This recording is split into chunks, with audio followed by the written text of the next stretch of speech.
मुख्यमंत्री समाजवादी पार्टी के राष्ट्रीय अध्यक्ष आदरणीय अखिलेश यादव जी, समाजवादी पार्टी के इस क्षेत्र से माननीय विधायक जी, समाजवादी पार्टी के प्रत्याशी और आपके समर्थन से जो यहां से चुनाव जीतने जा रहे हैं मनोज कुमार जी के लिए एक बार जोरदार तालियां आप लोग मिलकर बजा दीजिए। समाजवादी पार्टी के सभी माननीय नेतागण, कांग्रेस पार्टी के, आम आदमी पार्टी के नेता कार्यकर्तागण, साथियों और दोस्तों, कहां से शुरू करें और कहां खत्म करें। वतन की जो हालत सुनाने लगेंगे तो पत्थर भी आंसू बहाने लगेंगे। वतन की जो हालत सुनाने लगेंगे तो पत्थर भी आंसू बहाने लगेंगे। अगर भीड़ में खो गई आदमियत तो उसे ढूंढने में जमाने लगेंगे। आदमियत का, इंसानियत का कत्ल किया जा रहा है मौजूदा सरकार के अंदर, उसको बचाने के लिए हम सारे लोग इकट्ठा हुए हैं। और उत्तर प्रदेश के अंदर अखिलेश यादव जी के नेतृत्व में जो इंडिया गठबंधन की लड़ाई चल रही है, हम सबको संकल्प लेना है कि उत्तर प्रदेश की राजनीति से भी भारतीय जनता पार्टी की राजनीति को, नफरत की राजनीति को खत्म करना है। इंसानियत की, मोहब्बत की, भाईचारे की, एकता की राजनीति को जिंदा करना है, आगे बढ़ाना है। और समाजवादियों का तो इतिहास यही रहा है। मैं एक दिन बता रहा था अखिलेश जी को, मैं समाजवादी युवजन सभा में था, मुझे गिरफ्तार किया सुल्तानपुर के जिला प्रशासन ने और हमारे 2 साथी जेल में रह गए। मैं अपनी जमानत उठा के दोबारा जेल में गया। 6 महीने जेल में रह के आया हूं और निकलते ही नरेंद्र मोदी जी से मैंने कहा, आपकी किसी जेल, लाठी और मुकदमे से मैं डरने वाला नहीं हूं। भेजना चाहे जितना भेजना चाहते हो, लगाओ मुकदमा जितना लगाना चाहते हो, चलाओ लाठी जितनी चलानी चाहते हो, जितनी तुम लाठियां चलाओगे उससे ज्यादा हमारे सीने और कंधे उन लाठियों का सामना करने के लिए तैयार रहेंगे। जुल्म की इंतहा कर दी। 10 साल हो गए इस सरकार को, ये नहीं बताते कि क्या किया 10 साल में। एक के बाद दूसरा जुमला, दूसरे के बाद तीसरा जुमला। लोगों ने कहा मोदी जी का संकल्प पत्र आया है। मैंने कहा यह संकल्प पत्र नहीं है, जुमला पत्र है, जुमला पत्र। जुमला बोलने का काम करते हैं प्रधानमंत्री जी। क्या कहा था 2014 में आपसे? बोले भाइयों और बहनों, 2 करोड़ नौकरी नौजवानों को हर साल दूंगा। फिर कहने लगे किसानों की आय 2 गुना हो जाएगी। फिर कहने लगे देश से महंगाई खत्म होगी। फिर कहने लगे इतना काला धन लाएंगे, इतना काला धन लाएंगे, इतना काला धन लाएंगे कि हर आदमी के खाते में कितना जमा हो जाएगा? जोर से बोलिए। 15 लाख आ गए, 15 पैसे भी नहीं आए, 15 पैसे भी नहीं आए।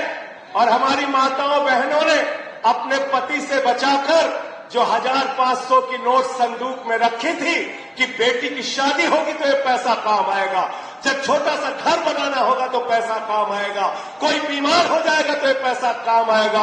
नरेंद्र मोदी जी ने कहा माताओं और बहनों, यही काला धन है, लाइन में लग के इसको जमा कर दो। उसको भी जमा करा लिया। नोटबंदी कर दी देश के अंदर, काला धन तो आया नहीं। आप याद रखिएगा, एक ही आदमी को हिंदुस्तान की सारी संपत्ति देते जा रहे हैं, अपने दोस्त को सारी संपत्ति देते जा रहे हैं। कोयला उसी के नाम, स्टील उसी के नाम, सेल उसी के नाम, रेल उसी के नाम, बिजली उसी के नाम, पानी उसी के नाम। उस आदमी का क्या नाम है आप सब लोग जानते हो ना? मोदी जी का दोस्त क्या नाम है? जोर से बोलिए। अडानी। तो हम आदरणीय नरेंद्र मोदी जी अडानी के लिए काम करेंगे, याद रखना, याद रखना। याद है ना आपको, मुख्यमंत्री थे अखिलेश यादव जी, एम्बुलेंस की सेवा यहां पर चलाई। मुख्यमंत्री थे अखिलेश यादव जी, जो यहां बेरोजगारी भत्ता उस समय दिया गया, लैपटॉप बांटा गया, स्कूल बनाने का काम, अस्पताल बनाने का काम, बड़े बड़े हाईवे बनाने का काम अखिलेश यादव जी के नेतृत्व में उत्तर प्रदेश के अंदर हुआ। तो अखिलेश यादव जी एम्बुलेंस की सेवा देते हैं, बेरोजगारी भत्ता देते हैं, लैपटॉप देते हैं। और प्रधानमंत्री नरेंद्र मोदी जी क्या कहते हैं? प्रधानमंत्री नरेंद्र मोदी क्या कहते हैं? एक चुनावी सभा में भाषण दे रहे थे मोदी जी, उन्होंने कहा ये तो जब चुनावी रैली में जाते हैं तो कहते हैं भाइयों और बहनों आपके लिए स्कूल बनवाएंगे, अस्पताल बनवाएंगे, एम्बुलेंस की सेवा शुरू करेंगे, बेरोजगारी भत्ता देंगे। और जब प्रधानमंत्री जी जाते हैं रैलियों में तो कहते हैं गांव-गांव में कब्रिस्तान है तो शमशान होना चाहिए कि नहीं होना चाहिए? कहते हैं कि नहीं कहते हैं? हमको शमशान नहीं चाहिए, हमको अपने बच्चों के लिए स्कूल चाहिए, अस्पताल चाहिए, अच्छी शिक्षा चाहिए, बिजली चाहिए, पानी चाहिए। क्या कर रहे हैं देश में? चुनी हुई सरकारों को बर्खास्त कर रहे हैं, चुनी हुई सरकारों को तोड़ तोड़ के गिरा रहे हैं। झारखंड में एक आदिवासी नेता, एक मुख्यमंत्री को, हेमंत सोरेन को पकड़ के जेल में डाल दिया। दिल्ली के 3 बार के चुने हुए मुख्यमंत्री को, लोकप्रिय मुख्यमंत्री को, अरविंद केजरीवाल को पकड़ के जेल में डाल दिया। आज मैं पूछना चाहता हूं आप लोगों से, नगीना के लोगों से मैं पूछना चाहता हूं, जरा हमको बताओ, अगर कोई आदमी चुनाव जीत रहा होता है तो अपने विरोधियों को गिरफ्तार कराता है क्या? गिरफ्तार कराता है क्या? गिरफ्तार कराता है क्या? अरे अखिलेश यादव जी को सीबीआई का नोटिस, कांग्रेस पार्टी का खाता सीज कर दिया, कहीं किसी को पकड़ते हो, कहीं किसी को पकड़ते हो। और 2014 के बाद हिंदुस्तान में एक वॉशिंग मशीन आई है जिसका नाम है नरेंद्र मोदी वॉशिंग मशीन। बड़े बड़े भ्रष्टाचारियों का पाप धुल देते हैं। एक फिल्म आई थी, राम तेरी गंगा मैली हो गई, पापियों के पाप धोते धोते। भाजपाइयों के लिए मैं कहना चाहता हूं, भाजपा तेरी पार्टी मैली हो गई, गुनहगारों के पाप धोते धोते। प्रधानमंत्री जी कहते हैं हमारी गारंटी है, कहते हैं मोदी की गारंटी है, एक भी भ्रष्टाचारी को नहीं छोड़ूंगा, इसकी गारंटी है। मैंने कहा मोदी जी बिल्कुल ठीक आप कह रहे हैं, ये मोदी की गारंटी है, किसी भ्रष्टाचारी को नहीं छोड़ूंगा, इस बात की गारंटी है। पूरब से लेकर पश्चिम तक, उत्तर से लेकर दक्षिण तक जितने भ्रष्टाचारी हैं सबको बीजेपी में शामिल करूंगा, इस बात की गारंटी है। गलत तो नहीं कह रहा हूं? गलत तो नहीं कह रहा हूं? अजीत पवार पे 70,000 करोड़ का घोटाला लगाते हो, उसको अपने साथ शामिल कर लेते हो। छगन भुजबल पे भ्रष्टाचार का आरोप, बीजेपी के साथ। प्रफुल्ल पटेल पे भ्रष्टाचार का आरोप, बीजेपी के साथ। नारायण राणे पे भ्रष्टाचार का आरोप, बीजेपी के साथ। अशोक चौहान पे भ्रष्टाचार का आरोप, बीजेपी के साथ। हसन मुश्रीफ पे भ्रष्टाचार का आरोप, बीजेपी के साथ। तपस राय पे भ्रष्टाचार का आरोप, बीजेपी के साथ। मुकुल राय पे भ्रष्टाचार का आरोप, बीजेपी के साथ। जनार्दन रेड्डी पे भ्रष्टाचार का आरोप, बीजेपी के साथ। हेमंत विश्व शर्मा पे भ्रष्टाचार का आरोप, बीजेपी के साथ। सारे भ्रष्टाचारियों को अपनी पार्टी के साथ शामिल कर लेते हो मोदी जी। तो इसलिए मैंने बीजेपी के लिए नारा दिया है, जो जितना बड़ा भ्रष्टाचारी वो इतना बड़ा पदाधिकारी। यह बीजेपी का नाम। और मैं तो कहता हूं भ्रष्टाचार के खिलाफ जब भाजपाई बोलते हैं तो ऐसा लगता है डाकू गब्बर सिंह और ओसामा बिन लादेन अहिंसा पे उपदेश दे रहा है, अहिंसा पे उपदेश दे रहा है। कितना अहंकार हो गया मोदी जी को। गाना बज रहा है देश भर में, सुना होगा आप लोगों ने गाना। आज रामनवमी का दिन है, आप सबको रामनवमी की शुभकामनाएं भी देता हूं, लेकिन याद कीजिए कितना अहंकार इनके मन में। क्या कह रहे हैं? जो राम को लाए हैं हम उनको लाएंगे। क्या गाना है? जो राम को लाए हैं हम उनको लाएंगे। नरेंद्र मोदी जी, आप अपने मन में इतना अहंकार मत पालिए। आप राम को लाने वाले कोई नहीं है, भगवान ऊपर वाला वो हमको लाया है और हम उसके हिसाब से काम करेंगे। और हिंदू धर्म जो हमें शिक्षा देता है, हिंदू धर्म कहता है वसुधैव कुटुंबकम, पूरा विश्व हमारा परिवार है। हिंदू धर्म कहता है धर्म की जय हो, अधर्म का नाश हो, प्राणियों में सद्भावना हो, विश्व का कल्याण हो। हम पूरे विश्व के कल्याण की कामना करते हैं। हिंदू धर्म के नाम पे नफरत मत फैलाओ। और कहते हो हिंदुओं का भला कर रहे हैं, हिंदुओं का भला कर रहे हैं। अखिलेश जी बैठे हैं, मैं इनसे पूछना चाहता हूं, आप सबसे पूछना चाहता हूं, इस देश में सबसे बड़ी आबादी किसकी है भाई? किसकी है आबादी सबसे बड़ी? हिंदुओं की। बेरोजगारी सबसे ज्यादा बढ़ेगी तो सबसे ज्यादा नुकसान किसका? जोर से बोलिए। महंगाई सबसे ज्यादा बढ़ेगी तो सबसे ज्यादा नुकसान किसका? भ्रष्टाचार बढ़ेगा तो सबसे ज्यादा नुकसान किसका? हिंदुओं का। आपने इस देश के नौजवानों को 4 साल की अग्निवीर योजना में लगा दिया। यहां हमारे जवान बैठे हैं। ये जवान दिल्ली के अंदर भी जब दिल्ली पुलिस के जवान शहीद होते थे, सरकार उनकी चिंता नहीं करती थी। भारत के पहले मुख्यमंत्री अरविंद केजरीवाल जिन्होंने कहा सीमा का जवान हो या दिल्ली पुलिस का जवान, अगर उसकी शहादत होगी तो 1 करोड़ रुपए की सम्मान राशि उसके परिवार वालों को दी जाएगी। हम देशभक्त हैं। हमारे पुरखों ने इस देश के लिए कुर्बानियां दी हैं। हम डॉक्टर लोहिया को मानने वाले हैं, हम जेपी को मानने वाले हैं, हम गांधी को मानने वाले हैं, हम बाबा साहब डॉक्टर भीमराव अंबेडकर को मानने वाले हैं। इसलिए जब अखिलेश यादव जी ने फॉर्मूला दिया और नारा लगाया कि अब सरकार जो बनेगी वो पीडीए के लिए काम करेगी, पीडीए के लिए काम करेगी, पीडीए के लिए काम करेगी।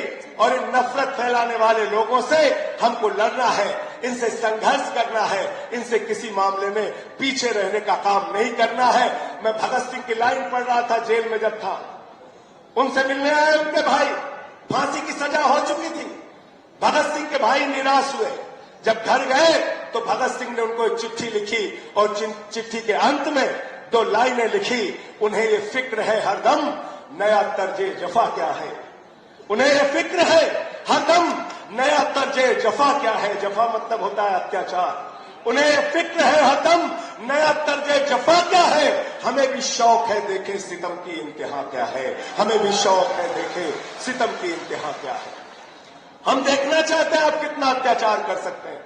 हम देखना चाहते हैं केजरीवाल पे आप कितना अत्याचार कर सकते हैं, हेमंत सोरेन पे कितना अत्याचार कर सकते हैं, समाजवादियों पे कितना अत्याचार कर सकते हैं। अरे समाजवादी तो आंदोलन की कोख से पैदा हुए हैं। आम आदमी पार्टी भी आंदोलन के कोख से पैदा हुई पार्टी है। कांग्रेस पार्टी ने आजादी के आंदोलन में हिस्सा लिया है। तो हम लोग तो आंदोलन का एक लंबा इतिहास है, लेकिन भाजपाइयों के पुरखों का इतिहास पढ़ोगे तो शर्मिंदा हो जाओगे, शर्मिंदा हो जाओगे, शर्मिंदा हो जाओगे। इसलिए मैं आप सबसे कहने के लिए आया हूं, ये अंतिम चुनाव है 2024 का चुनाव। आपने सुना होगा अखिलेश यादव जी ने भी लिखा, अयोध्या का सांसद लल्लू सिंह कहता 400 सीट दे दो, संविधान बदलना है। अनंत हेगड़े पूर्व केंद्रीय मंत्री भारतीय जनता पार्टी के कहते 400 सीट दे दो, संविधान बदलना है। ज्योति मिर्धा भारतीय जनता पार्टी की प्रत्याशी कहती है 400 सीट दे दो, संविधान बदलना है। मेरठ के प्रत्याशी अरुण गोविल, जिसको सीधे मोदी जी ने उतारा है, वो कहते हैं 400 सीट दे दो, संविधान बदलना है। मैं आप लोगों से कहना चाहता हूं, पिछड़ों से, दलितों से, शोषितों से, वंचितों से, अल्पसंख्यकों से, आदिवासियों से, सबसे हाथ जोड़ के अपील है, बाबा साहब डॉक्टर भीमराव अंबेडकर ने, संविधान के निर्माता ने एक सबसे मजबूत संविधान और दुनिया का सबसे बड़ा लोकतंत्र हमको विरासत में दी है। हम अपना संविधान बदलने नहीं देंगे, चाहे अपने जान की कुर्बानी देनी पड़े। और संविधान अगर बदल गया तो याद रखना वोट की ताकत आपसे छीन ली जाएगी। संविधान अगर बदल गया तो याद रखना आरक्षण की ताकत आपसे छीन ली जाएगी। आरक्षण ये खत्म करेंगे, याद रखना वोट की ताकत खत्म करेंगे, चुनाव खत्म करेंगे, हिंदुस्तान में तानाशाही लाएंगे, किम जोंग का शासन यहां पर लाएंगे, पुतिन का शासन यहां पे लाएंगे। इसलिए मैं आप सबसे कहने आया हूं, मनोज कुमार को साइकिल पे बटन दबा के इतनी ताकत लगा दीजिए कि दूसरे प्रत्याशियों की यहां जमानत जब्त हो जाए। समाजवादी पार्टी का प्रत्याशी, इंडिया गठबंधन का प्रत्याशी यहां से जीतना चाहिए। इंडिया गठबंधन का प्रत्याशी, समाजवादी पार्टी का प्रत्याशी जीतना चाहिए। मैं अंत में एक ही बात कह के अपनी बात को खत्म करूंगा। आज किसान दुखी है, नौजवान दुखी है, माताएं बहनें दुखी हैं, महंगाई की मार हम सब झेल रहे हैं। आज 750 किसानों की शहादत का हिसाब लेना है। मोदी जी ने 2014 में कहा था, भाइयों और बहनों घर से निकलना तो घर के सिलेंडर को देख के निकलना। इस बार मैं आपसे कहने के लिए आया हूं, नगीना के लोगों, आप लोग जब आप अपने घर से वोट देने के लिए निकलना तो घर का सिलेंडर जरूर देख के निकलना, घर का सिलेंडर देख के निकलना। अखिलेश जी कह रहे थे मोटरसाइकिल भी बता देना, मोटरसाइकिल भी देख के निकलना जिसमें 120 रुपए लीटर का पेट्रोल तुमने भरवाया। अपने वो सिंचाई का ट्यूबवेल भी देख के निकलना जिसमें 100 रुपए का डीजल आपने भरवाया। अपने घर का वो सरसों के तेल का डिब्बा देख के निकलना जिसमें 250 रुपए लीटर का तुमने सरसों का तेल खरीदा। प्याज महंगी खरीदी, आलू महंगा खरीदा, महंगाई आसमान पे पहुंच गया। महंगाई से, बेरोजगारी से, अशिक्षा से छुटकारा चाहते हो तो यहां से समाजवादी पार्टी के कैंडिडेट को जिता देना, समाजवादी पार्टी के कैंडिडेट को जिता देना। भाई मनोज कुमार जी के लिए दिन रात मेहनत करके, हो सकता है इस रैली के बाद अखिलेश जी दोबारा आपके बीच में रैली करने के लिए ना आए, उनको बहुत दूसरे क्षेत्रों में जाना है। एक एक कार्यकर्ता अखिलेश यादव बन के गांव गांव में जाएगा, 4 गुना ज्यादा मेहनत करेगा। आम आदमी पार्टी का कार्यकर्ता, कांग्रेस पार्टी का कार्यकर्ता और समाजवादी पार्टी को यहां से जिताने का काम करेगा, साइकिल को यहां से जिताने का काम करेगा। साथियों और दोस्तों, इन्हीं शब्दों के साथ कि ये अमन बिक रहा है, चमन बिक रहा है, गरीबों के तन का कफन बिक रहा है, बाजारों में बहनों का तन बिक रहा है और तुम बुरा न मानो तो कह दो, इन बेईमानों के हाथों वतन बिक रहा है, इन बेईमानों के हाथों वतन बिक रहा है। इस वतन को बचाने के लिए हम सबको, हिंदू मुसलमान, अगड़ा पिछड़ा, दलित सवर्ण की बाधाएं तोड़कर एक साथ काम करना पड़ेगा। और सवर्ण क्षत्रिय समाज के लोगों को तो आप देखिए कितना आक्रोश है, बड़ी बड़ी रैलियां हो रही है, लाखों लाखों। क्या हो गया? एक रूपाला जी है इनके केंद्र के मंत्री भारतीय जनता पार्टी के, वो क्षत्रिय समाज की बहु बेटियों पे सवाल उठाते हैं। मैं उनसे कहना चाहता हूं, रूपाला जी, अगर आपको हमसे लड़ना है, हमसे लड़िए। हमारे समाज के बहु बेटियों पे सवाल उठाएंगे तो बर्दाश्त नहीं किया जाएगा, सूद समेत आपको जवाब दिया जाएगा। सब लोग मिलकर इकट्ठा होकर बीजेपी को हराओ, मोदी को हटाओ, तानाशाह को हटाओ, लोकतंत्र को बचाओ, संविधान को बचाओ। जय हिंद, इंकलाब जिंदाबाद।